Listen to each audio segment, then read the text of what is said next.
దైవజనులు reverend Daniel Abraham గారు యవ్వన కాలములో దేవుని పిలుపును అందుకొని ఒక యథార్థమైన సేవను తిరుపతి ప్రాంతములో ప్రారంభించి 2003 సంవత్సరం నుండి నేటి వరకు దేవుని సేవను చేస్తున్నారు.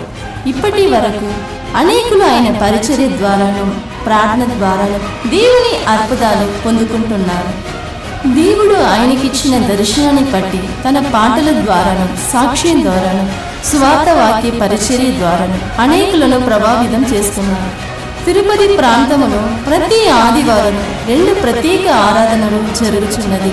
ఉదయం 8 గంటల నుండి 10 గంటల వరకు మా మొదటి ఆరాధన జరుగును మరియు 10:30 నుండి 1 గంట వరకు మా రెండో ఆరాధన జరుగును. ప్రతి ఆదివారము స్వస్థతలు, మంత్ర శక్తుల నుండి దుష్ట శక్తుల నుండి అనేకులు విడిపించబడుచున్నారు. నిమ్మతిని సంతోషమును కుటుంబ దీవెనల కొరకు నేడే రండి, పాల్గొనండి. ప్రేమతో ఆహ్వానిస్తున్నాం.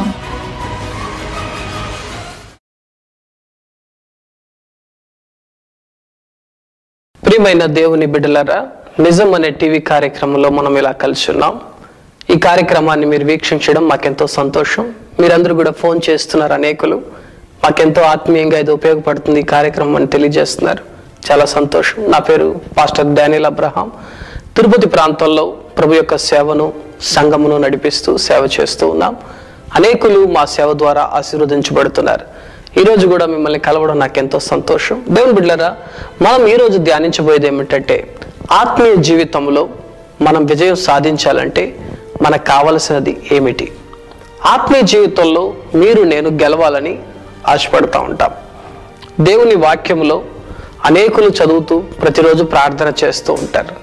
కానీ ఆత్మీయ జీవితంలో గెలవడం అనేది చాలా ఇబ్బందికరంగా మారిపోతూ ఉంటుంది.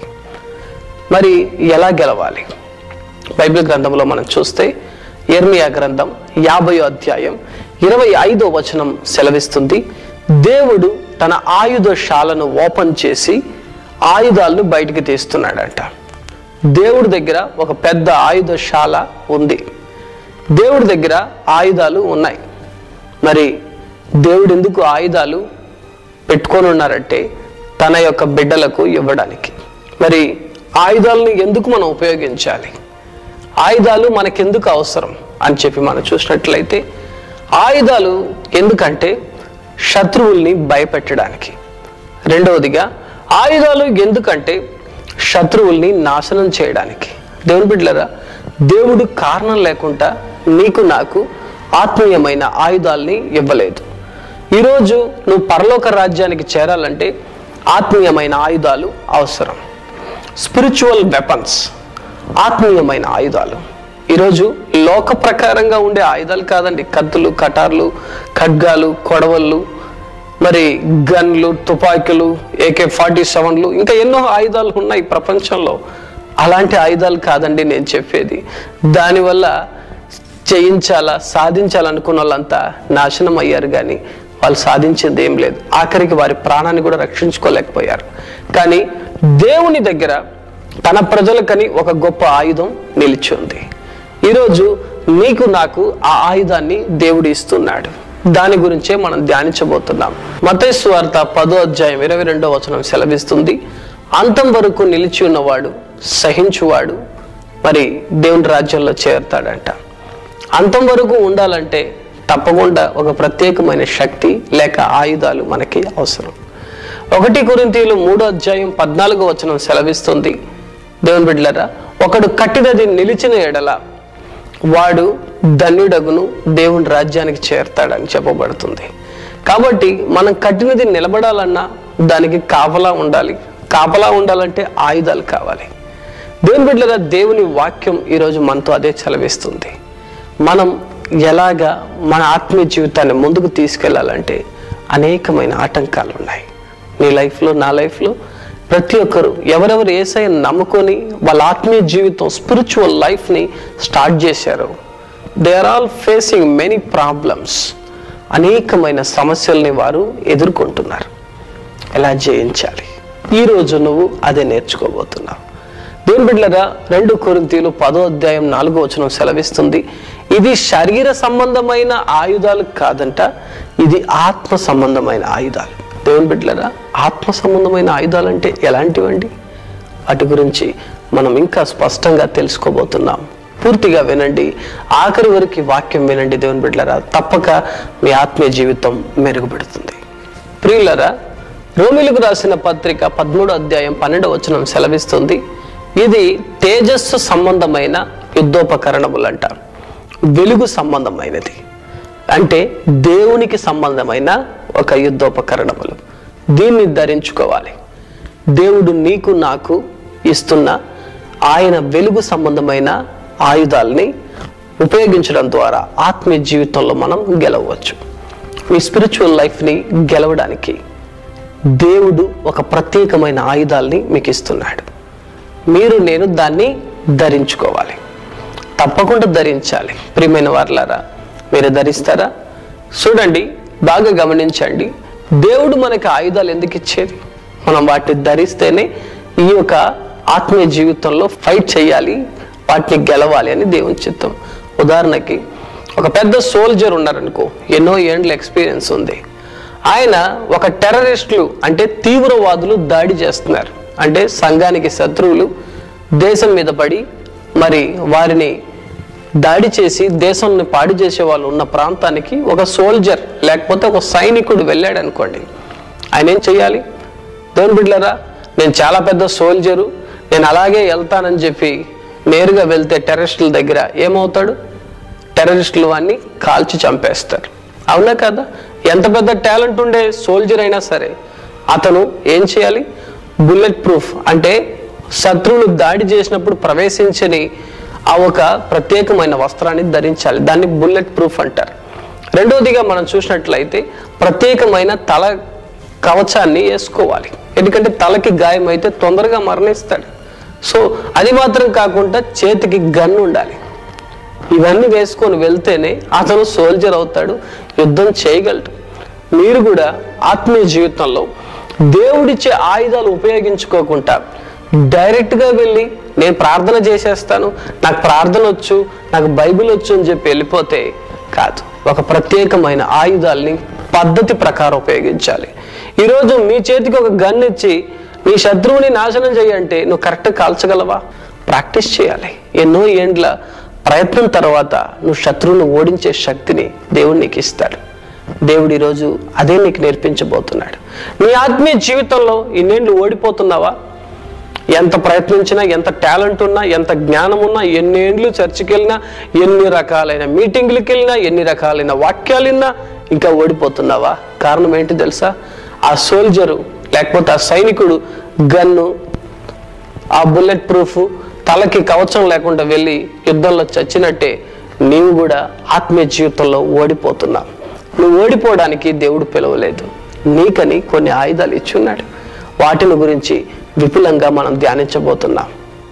కాబట్టి ఖచ్చితంగా మనం ఆయుధాలని ధరించాలి. ఎఫెసీయులకు రాసిన పత్రిక 6వ అధ్యాయం 11వ వచనం 13వ వచనం సెలవిస్తుంది, దేవుడు మనము దుష్ట శక్తులతో, దురాత్మలతో, మన శరీరంతో పోరాడి గెలవాలంటే మనకి ఒక సర్వాంగ కవచమైన ఆయుధాలని ఇస్తున్నాడంట. దీన్ని ఉపయోగిస్తే మనం యుద్ధంలో జయిస్తాం. చాలామంది నాకు చెప్తారు, యెషయా గ్రంథం 54:17లో ఒక మాట ఉంది కదా, నీకు విరోధమైన ఏ ఆయుధము వర్ధిల్లదు అని దేవుడు చెప్తున్నాడు కదా. మరి మేము ఇంత పెద్ద సేవ చేస్తున్నాం, నాకు ఏ ఆయుధం కూడా వర్ధిల్లదు కదా, నేను ఎక్కడైనా పోతానని. దేవుని బిడ్డలారా, బాగా గమనించండి. నీకు విరోధమైన ఆయుధాలు ఎప్పుడు అది వర్ధిల్లదంటే, నీకు విరోధమైన ఆయుధాలు ఎప్పుడు వర్ధిల్లదంటే, దేవుని బిడ్డలారా, నువ్వు సర్వాంగ కవచాన్ని ధరించుకున్నప్పుడు, స్పిరిచువల్ వెపన్స్ని నువ్వు ధరించుకున్నప్పుడు మాత్రమే నువ్వు ఆత్మీయ జీవితాన్ని గెలవగలవు. శత్రువు నిన్ను ఓడించలేడు. నీ చేతిలో ఎటువంటి ఆయుధాలు లేకుండా, స్పిరిచువల్ పవర్స్ ఏది లేకుండా శత్రువుని ఎప్పుడు ఓడించలేవు. దానికే శాతాన్ చేతిలో అనేకులు బలైపోతూ ఉన్నారు. మీ జీవితంలో శాతాన్ చేతిలో ఓడిపోతున్నావా? స్పిరిచువల్గా యామారిపోతున్నావా? కారణం ఏం తెలుసా? ఒకటే కారణం, నీ దగ్గర ఆయుధాలు లేవు, నువ్వు సిద్ధపడలేదు. ఈరోజు ఏం చేయాలి? సర్వాంగ కవచాన్ని తీసుకొని ధరించుకుందాం. మీరు సిద్ధమా? ఒక్కొక్కటిగా నేను తెలియచేస్తాను, దాంట్లో ఉండే సత్యాన్ని మీరు తెలుసుకోండి. మరి ఎలా ఫైట్ చేయాలి? ఈరోజు ఆయుధాల గురించి నేను తెలియజేస్తాను. దానికి ముందు ఎలా ఈ యొక్క ఆత్మీయ జీవితాన్ని కట్టుకోవాలి? నెహెమ్యా గ్రంథం 4వ అధ్యాయం 17వ వచనం మనం చూసినట్లయితే, నెహెమ్యా అనే దైవజనుడు ఒక అద్భుతమైన పాఠాన్ని మనకి నేర్పిస్తున్నాడు.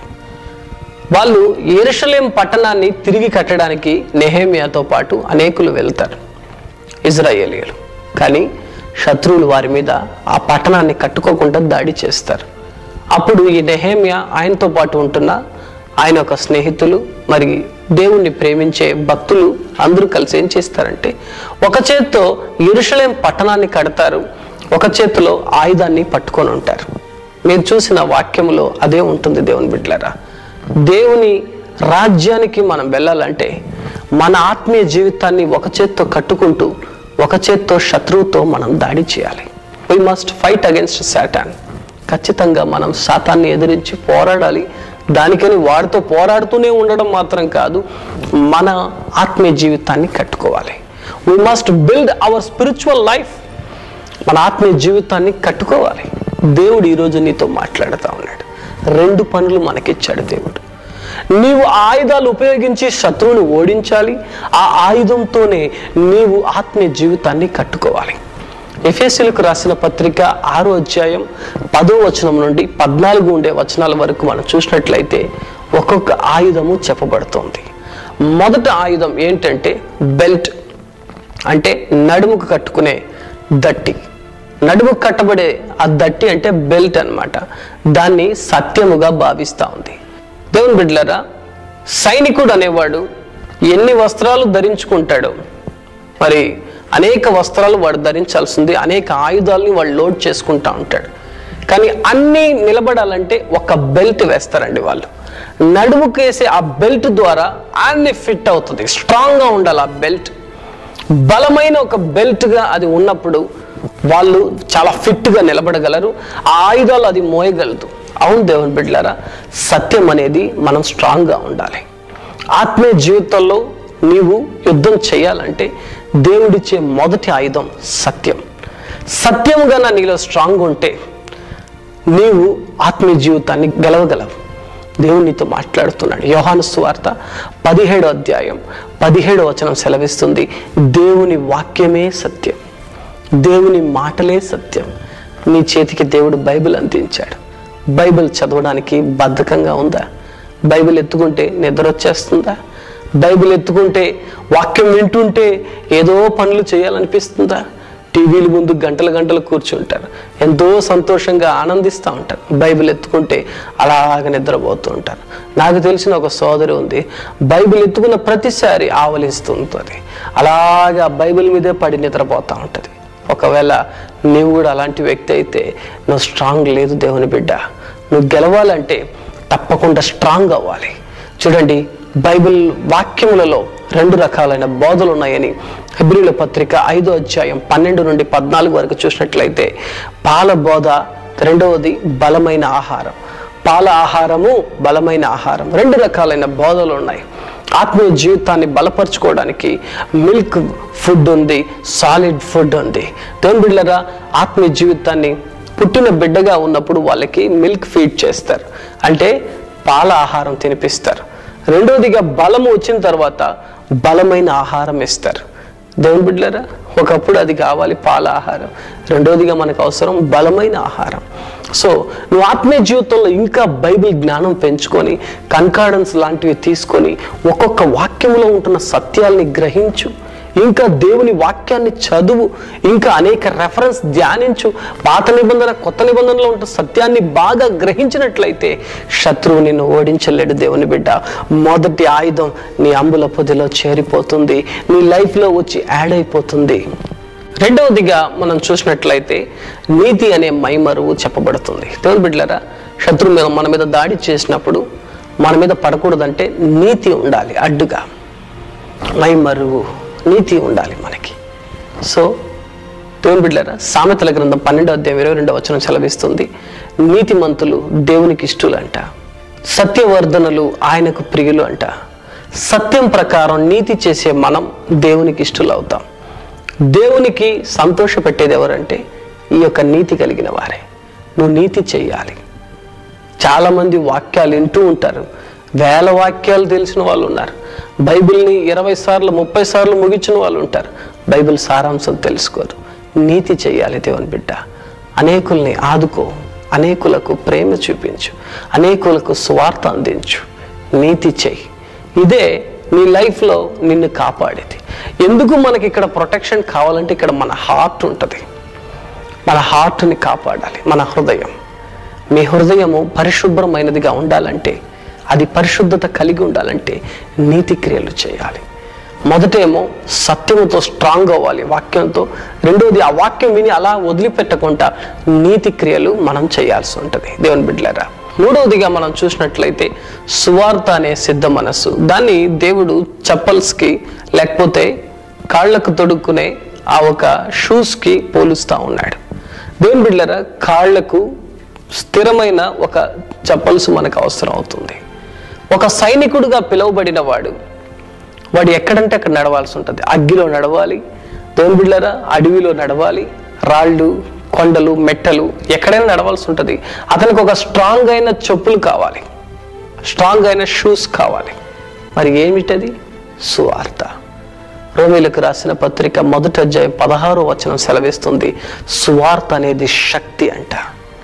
సో మీలో ఆయుధాలు మొదటిది మనం చూసుకున్నాం, సత్యం ఉండాలి, అది స్ట్రాంగ్ ఉండాలి. రెండో ఆయుధం చూసుకున్నాం, నీతి ఉండాలి. మూడో ఆయుధం చూసుకున్నాం, సువార్త ఉండాలి దేవుని బిడ్డలారా. నాహుం 1:15 చెలవిస్తుంది, సువార్త ప్రకటించే వాని పాదములు ఎంత సుందరమైనవి.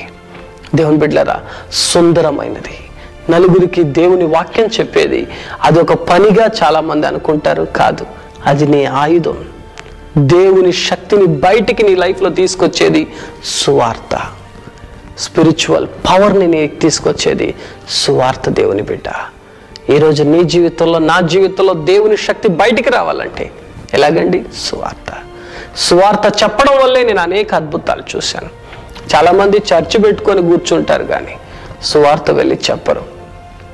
చర్చి పెట్టుకొని కూర్చొని నన్ను వెతికి జనాలు రాని అని చెప్పి కూర్చుంటారు. దీనివల్ల దేవుని శక్తి బయలుపరచబడదు. వెళ్ళి తనతో పాటు కొందరిని సిద్ధపాటు చేసుకొని సువార్త అందించినట్లయితే మరి దేవుని శక్తి విడుదలవుతుంది. దేవుని బిడ్డలారా, ఈరోజు మూడవదిగా దేవుని శక్తిని మనం బయటకు వచ్చేలాగా చేయాలి. నాలుగవదిగా మనం చూసినట్లయితే విశ్వాసం అనే డాలు. దేవుని బిడ్డలారా, డాల్ అన్నప్పుడు యుద్ధంలో మన మీద శత్రువులు బాణాలు వేసినప్పుడు, అగ్ని బాణాలు వేసినప్పుడు ఈ డాలుతో మనం ఆపగలం. దీన్ని దేనికి పోలుస్తున్నాడంటే విశ్వాసం. సో నీ విశ్వాసం ద్వారా శత్రువు యొక్క బాణాల్ని, వాడి వేసే ప్రతి ఒక్క ఆయుధాల్ని నువ్వు గెలవచ్చు. నీ జీవితంలో, నా జీవితంలో దేవుని సహాయం చాలా ముఖ్యం దేవుని బిడ్డలారా. ఆ సహాయాల మధ్యలో ఆయన ఆయుధాలు కూడా మనం తీసుకోవాలి. ఈరోజు దేవుడి మీద ఉండే విశ్వాసం, నువ్వు ఈరోజు దాన్ని, శత్రువు వచ్చి ఒక అవిశ్వాసాన్ని కలిగించే పని చేస్తాడు. నీకు ఇక మీద దేవుడే సహాయం చేయలేడు అన్నప్పుడు విశ్వాసమును బయటికి తీసుకురా. ఆ ఆయుధాన్ని ఉపయోగించినప్పుడు వాడిని నీవు ఓడించగలవు దేవుని బిడ్డలారా. ఒక్కొక్కటిగా ఇవన్నీ ఒకటితో ఒకటి లింక్ ఉంది. ఈరోజు ఈ ఆయుధాల్ని నువ్వు ఉపయోగించాలి. ఐదవదిగా మనం చూసినట్టే రక్షణ అనే శిరస్త్రావం అని చెప్పబడుతుంది. తలకి హెల్మెట్ చాలా అవసరం దేవుని బిడ్డలారా. మన తల మీద దుష్టుడు దృష్టి పెడతాడు. దాని మీద హెల్మెట్ కానీ లేకపోతే, ఆ శిరస్త్రావం అనేది లేకపోతే మన మీద శత్రువు దాడి చేస్తాడు. మరి ఇలాంటిది ఏమిటి అని చెప్పి చూస్తే 1 కొరింథీయులు 11:3 సెలవిస్తుంది, యేసు ప్రభువే మనకు శిరస్సు అంట. నీ యొక్క తల మీద దేవుని రక్షణ అంటే యేసు ప్రభు మీ యొక్క తలగా ఉండాలి. మీ సొంత ఆలోచన ప్రకారం నడుచుకుంటే దేవుని శక్తి పనిచేయదు. దేని మీద దేవుని శక్తి పనిచేస్తుందంటే బాగా తెలుసుకోవాలి దేవుని బిడ్డలారా. యేసు ప్రభు నీ తలగా మారినప్పుడే. దేవుడిచ్చే ఆయుధం ఇదే. హల్లెలూయా. దేవుని బిడ్డలారా, ఆరోదిగా మనం చూసినట్లయితే ఖడ్గం అన్నమాట. దేవుని వాక్యం అనే ఖడ్గం. హెబ్రీల పత్రిక 4:12 సెలవిస్తుంది, 2 అంచుల వాడి కలిగిన ఖడ్గం అంట. చూడండి, మనకి అన్నీ ఉన్నప్పటికీ ఖడ్గమును ఉపయోగించడం లేవాలి. దేవుని బిడ్డలారా, నేను డ్రెస్ వేసుకున్నాను, నేను చెప్పులు వేసుకున్నాను, నేను తలకి హెల్మెట్ పెట్టుకున్నాను, నడుముకు దట్టి కట్టుకున్నాను, సంతోషంగా పోవచ్చు. చేతిలో ఖడ్గం ఉండాలి కదా. శత్రువు దేన్ని చూసి భయపడతారు? నీ డ్రెస్సు చూసా, మీ దగ్గర ఉండే ఆయుధం చూసి. దేవుని వాక్యమును, దేవుని సత్యమును ఉపయోగించడం నేర్చుకోవాలి. శాతాన్ నీ దగ్గరికి వచ్చినప్పుడు నువ్వు ఎలా ఫైట్ చేస్తావు? శాతాన్ నీ ఎదుట నిలబడినప్పుడు నువ్వు ఏం చెప్తావు? దేవుని బిడ్డ, అనేక సార్లు దురాత్మలు పట్టిన వారిని తీసుకొచ్చినప్పుడు ఏం చెప్తారు? మీరు మీ దగ్గరికి వచ్చి నిలబడినప్పుడు ఏం చెప్తారు?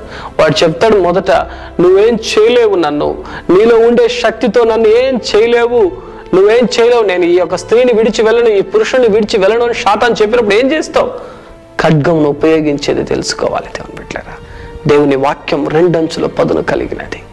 ఈరోజు నీ జీవితంలో ఈ ఆయుధాల్ని గాన ఉపయోగిస్తే నీవు శత్రువుని ఓడిస్తావు. నీ జీవితంలో ఆత్మీయ జీవితాన్ని గెలుపు మార్గం నడిపిస్తావు. ఈరోజు నుండి ఈ ఆయుధాల్ని ఉపయోగించండి. నీ యొక్క ఆత్మీయ జీవితంలో ఒక సైనికుడు వలె పోరాడు. దేవుని బిడ్డలారా, బాగా పోరాడు, నువ్వు గెలుస్తావు. దేవుని బిడ్డలారా, ఒక పోలీస్ అధికారి ఉన్నాడండి. ఆయన్ని ఎంతగానో ప్రేమించి ఒక భార్య ఉన్నది. ఒకరోజు ఆయనకి వివాహ దినం వస్తున్నప్పుడు వాళ్ళ భార్య ఆయనకు ఒక గిఫ్ట్ ఇవ్వాలనుకునేది. సరే అని చెప్పి వెళ్ళి ఆయన కోసం ఒక స్పెషల్ గిఫ్ట్ తీసుకొని వచ్చింది. మరి ఇంకా పెళ్లి రోజుకి 2 నెలలు టైం ఉన్నాయి. ఆమె ఏమనుకునిందో కానీ ఆ రోజు గిఫ్ట్ ఇద్దాం అనుకునే ఆమె ముందుగానే వచ్చి, ఏమండి నా గిఫ్ట్ని నేను ముందుగానే మీకు ఇస్తున్నా అని చెప్పి ఆయనకి ఇచ్చింది. దాన్ని తీసుకొని వెంటనే సంతోషంగా ఆయన తన పనికి తాను వెళ్ళాడు. దేవుని బిడ్డలారా, సాయంత్రం 4 గంటలకి ఆమెకు ఒక ఫోన్ వచ్చింది. ఏమనంటే, మీ ఆయన మీద శత్రువులు దాడి చేశారు, బుల్లెట్ తగిలింది ఆయనకి, ఆయన శరీరంలో బుల్లెట్ని తాకడం జరిగింది, మీరు తొందరగా తిరిగి మీ ఆయన్ని చూడడానికి రావాలని చెప్పారు. వెంటనే ఆమె తన కారులో ఎక్కి కన్నీళ్లు విడుస్తూ, దేవుడా నా భర్తకి ఏం కాకూడదు అని చెప్పి వెళ్ళింది. అక్కడికి వెళ్ళి వాళ్ళ ఆయన్ని ఒక చిన్న రూమ్లో కూర్చోబెట్టున్నారు. లోపలికి వెళ్ళి చూస్తే ఆయనకి ఎటువంటి గాయం లేకుండా హ్యాపీగా కూర్చున్నాడు. ఆమె వెళ్ళి అడిగింది, ఏంటండి మీకు బుల్లెట్ తగిలింది, శత్రువులు మిమ్మల్ని కాల్చారని చెప్పారు, మీకేం కాలేదా అంటే ఆయన చెప్పాడు, నీ ప్రేమే నన్ను కాపాడింది అన్నాడు.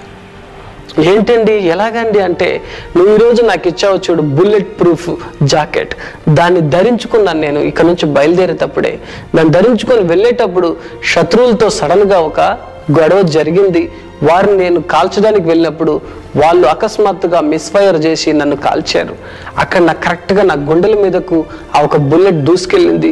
అప్పుడు నువ్వు ఇచ్చిన ఆ బుల్లెట్ ప్రూఫ్ జాకెట్ వల్ల నేను బతికాను అని చెప్పి అతను చెప్పాడు. దేవుని బిడ్డలారా, అదిగా నేను ధరించుకోకపోతే సరిగ్గా నా ఒక హార్ట్లోకి ఆ బుల్లెట్ దిగి ఉంటుంది, నేను చనిపోయి ఉంటాను.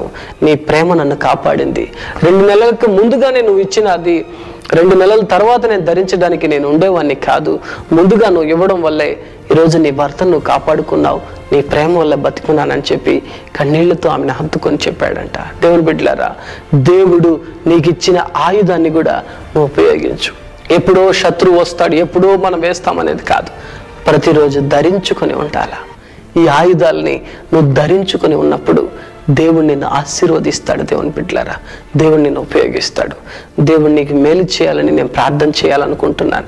నువ్వు నాతో ఏకీభవించి ఈ ప్రార్థనలో ఏకీభవిస్తే తప్పకుండా ఈ ఆయుధాలు నీ లోపల పని చేస్తూ ఉంటాయి. కళ్ళు మూయండి, ప్రార్థన చేద్దాం. పరిశుద్ధుడా, ఈ బిడ్డల జీవితాల్లో ఇంతవరకు ఏ ఆయుధం లేకుండా ఉన్నదేమో, లేకపోతే ఆయుధాలన్నీ నాయన ఉపయోగించకుండా అన్ని మరుగున పడిపోయాయేమో. ఈరోజు వారితో ఈ వాక్యం ద్వారా నువ్వు మాట్లాడి తట్టి లేపుతున్నావు నాయన. లేవండి దేవుని బిడ్డలారా, లేవండి, దేవుని చేతిలో వాడబడండి. దేవుడు నీకు ఇచ్చే ఆయుధాలని ఉపయోగించండి. పరిశుద్ధాత్మ నిద్రపోతున్న క్రైస్తవుల్ని లేపండి నాయన, ఇప్పుడే వారిలో ప్రవేశించండి ప్రభువా. నీ సేవకుడే నేను ప్రార్థిస్తున్నాను, అద్భుతం జరుగునుగాక, అద్భుతం జరుగునుగాక. వీళ్ళందరూ శత్రువుని ఓడించాలి నాయన. నీ లోపల ఉంటున్న ఆయుధాలు, నువ్వు ఇచ్చే ఆయుధాలని మేము ఉపయోగించాలి తండ్రి. గెలవడానికి నీ బిడలకు శక్తి ఇవ్వండి తండ్రి. గెలవడానికి నీ బిడ్డలకు శక్తి ఇవ్వండి. ఈరోజు ఈ వాక్యం వారిని మాట్లాడింది, తట్టి లేపింది నాయన. నువ్వు చేసిన అద్భుతాల్ని బట్టి కోటాను కోటి స్తోత్రం చెల్లిస్తున్నాను. ఇంకా బహుగా వాడుకోండి, బలపరచండి. ప్రతి ఒక్కరిని గొప్ప సైనికులుగా నాయన ఆత్మీయ జీవితంలో గెలిచే వాళ్ళుగా నిలబెట్టండి. శత్రువుకి వణుకు పుట్టించే వాళ్ళుగా చేయమని ప్రార్థిస్తున్నాను. మీరు నా ప్రార్థన వినందుకు ధన్యవాదాలు. గొప్పగా వాడుకోండి. అదేలాగా మా పరిచర్యను గుర్తు చేసుకోండి. నీకే మహిమ. యేసు నామంలో ప్రార్థిస్తున్నాను తండ్రి. ఆమేన్, ఆమేన్, ఆమేన్. ప్రియులారా, దేవుడు మీ ప్రార్థన విని ఉన్నాడు. నిన్ను ఆత్మీయతలో గెలవడానికి ముందు తీసుకెళ్ళిపోతున్నాడు. మీరు పొందిన ఆత్మీయ మేలులు దయచేసి మాతో పంచుకోండి. మేము మీ కొరకు ప్రార్థన చేయడానికి, ఆత్మీయ సలహాలు ఇవ్వడానికి సిద్ధంగా ఉన్నాం. God bless you. ఈరోజు ఈ వాక్యం ద్వారా దేవుడు నీతో మాట్లాడుతూ ఉన్నాడు. దేవుని బిడ్డలారా, సాతాను ఒక మనిషిని పట్టుకోవడానికి వాడు ఏమైనా చేస్తాడు. నీ జీవితంలో, నా జీవితంలో దేవుని బిడ్డలారా సాతాను ప్రయత్నిస్తూ ఉంటాడు. దేవుని బిడ్డలారా, పాపాలు చేయడం, వ్యభిచారం చేయడం చాలా గొప్పలుగా చెప్పుకుంటూ ఉంటారు. అశుద్ధమైన కార్యాలు చేయడం చాలా గొప్పగా చెప్తుంటారు. అందరిని వెళ్ళి కొట్టడం, నలుగురిని దబాయించడం, ఏమార్చడం చాలా గొప్పగా చెప్తూ ఉంటారు. ఎంతో మంది దేవుని కొరకు సాక్షిగా ఉంటాం, ప్రాణాలు అర్పిస్తాం అనే వాళ్ళు కూడా పొరపాట్లలో, పాపాల్లో పడి నలిగి నాశనమై అన్యుల కన్నా మోసమైన స్థితిలో ఉన్నారు. దేవుని బిడ్డలారా, ఈరోజే నీ జీవితాన్ని మార్చుకో. ఈ నిజం నీకు తెలియచేస్తాను. దైవజనులు రెవరెండ్ దానియల్ అబ్రహాము గారు యవ్వన కాలములో దేవుని పిలుపును అందుకొని ఒక యథార్థమైన సేవను తిరుపతి ప్రాంతములో ప్రారంభించి 2003 సంవత్సరం నుండి నేటి వరకు దేవుని సేవను చేస్తున్నారు. ఇప్పటి వరకు అనేకులు ఆయన పరిచర్య ద్వారాను, ప్రార్థన ద్వారాను దేవుని అద్భుతాలు పొందుకుంటున్నారు. దేవుడు ఆయనకిచ్చిన దర్శనాన్ని బట్టి తన పాటల ద్వారాను, సాక్ష్యం ద్వారాను, స్వార్థ వాక్య పరిచర్య ద్వారాను అనేకులను ప్రభావితం చేస్తున్నారు. తిరుపతి ప్రాంతములో ప్రతి ఆదివారం 2 ప్రత్యేక ఆరాధనలు జరుగుతున్నది.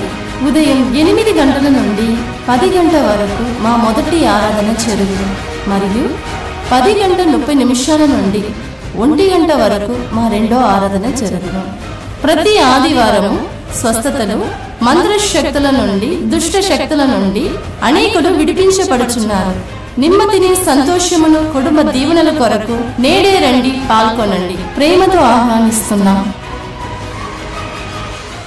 మా చిరునామా living and miracle centre, door number 1-45/A3, 2వ అంతస్తు, నీలా మహల్ సెంటర్, 2వ మధ్యమాన్ దగ్గర, తిరుపతి 517501. మా ఫోన్ నంబర్స్ 7093900365 మరియు 9397924365. మా ఫోన్ నంబర్స్ 7039000365 మరియు 9397924365.